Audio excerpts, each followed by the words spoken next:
ประชาชนยังค้างคาใจว่าการตัดเงิน 3,000 กีบต่อเบอร์ตัดไปเฮ็ดหยังตัดเงิน 3,000 กีบทุกเดือนยังเป็นคำถามคาใจของหลายคนในสังคมโดยหนึ่งในนั้นก็แม่นทานกลกันพรหมวงศ์โซเขต6หลวงพระบางก็ได้ถือโอกาสสอบถามในวาระกองประชุมสมัยสามัญเทื่อที่9ของสภาแห่งชาติสุดที่9ในวันที่10มิถุนายนปี2025ที่ผ่านมาคำถามมีอยู่ว่าสำหรับเงินที่เครือข่ายโทรศัพท์ตัดเอา 3,000 กีบต่อเดือนจำนวนเงินดังกล่าวแม่นเข้างบประมาณของรัฐหรือบ่เพราะตามที่ได้คิดไล่เบิงถ้าว่าพลเมืองลาวเฮาใช้โทรศัพท์4ล้านกว่าคนเอา 3,000 กีบมาคูณให้1ปีจะเท่ากับประมาณ140ตื้อกีบอยากถามตื่นว่าเงินส่วนนี้เข้าอยู่งบประมาณของรัฐอยู่บ่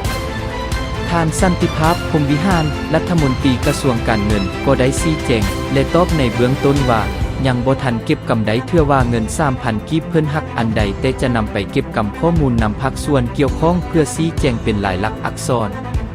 ท่านประมงจัดเขตเลือกตั้งที่6ข้อมีคำถาม 1. ข้าพเจ้าสนใจอยู่บนว่าเงิน 3,000 กีบที่ทาง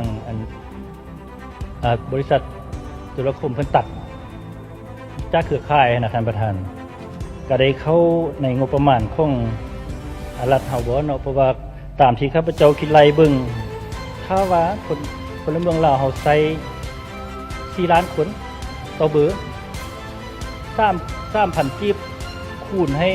ปีนึงนี่มันจะออกอยู่140ปลายตื้อ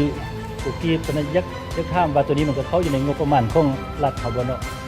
ตัวเงิน 3,000 กีบที่โทรศัพท์คมนาคมรัฐนี้